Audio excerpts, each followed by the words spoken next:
यहाँ बच्चों में क्या लिखा है? इंग्लिश। तो व्हाट इज इंग्लिश? इंग्लिश क्या होता है? तो आप लोगों को आज हम बताएंगे इंग्लिश के बारे में। तो इंग्लिश एक लैंग्वेज है। क्या है? इंग्लिश एक भाषा है। तो इंग्लिश को कैसे लिखेंगे? English it is a language. तो इंग्लिश क्या है? इंग्लिश एक भाषा। English it is a language. तो आज हम देखेंगे इंग्लिश को कितने भागों में बांटा गया है। तो इस प्रकार इंग्लिश को दो भागों में बांटा गया है। पहला है लिटरेचर, जिसको हम हिंदी में बोलते हैं साहित्य।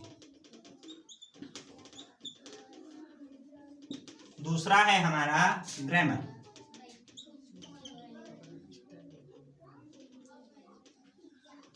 ग्रामर को हिंदी में बोलते हैं व्याकरण।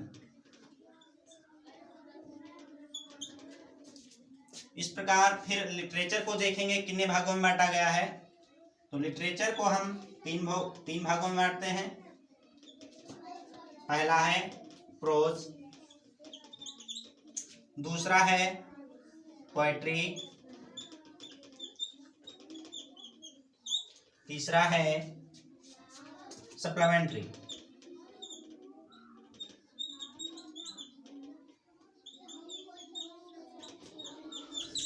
इस प्रकार ग्रामर को भी तीन भागों में बांटा गया है। पहला है हमारा फोनोलॉजी, जिसको हिंदी में हम कहते हैं वर्ण विचार।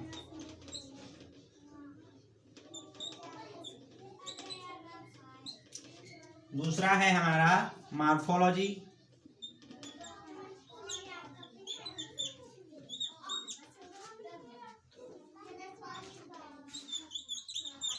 जिसको हम हिंदी में कहते हैं शब्द विचार।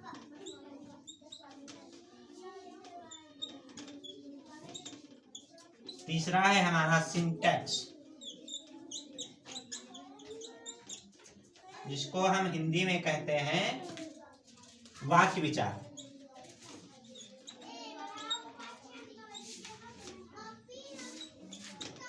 इस प्रकार हम इंग्लिश को वर्गीकरण करते हैं।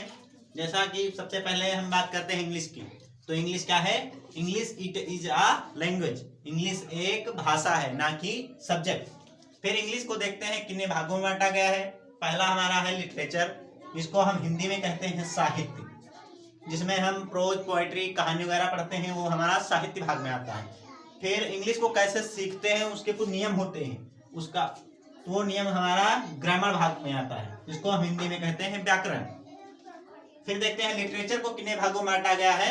तो तीन भागों में बांटा गया है। कितने भागों में? तीन भागों में। पहला है प्रोज। प्रोज वो होता है जिसमें हम कहानी वगैरह पढ़ते हैं। दूसरा है हमारा पोएट्री, जिसमें हम कविताएं, काव्य वगैरह करते हैं। तीसरा है सप्लीमेंट्री, जिसमें नाटक, एकांकी पढ़ते हैं। फिर आते हैं हम ग्रामर पर। ग्रामर में पहला भाग है फोनोलॉजी, वर्ण विचार। दूसरा है मॉर्फोलॉजी, शब्द विचार। तीसरा है सिंटैक्स, वाक्य विचार।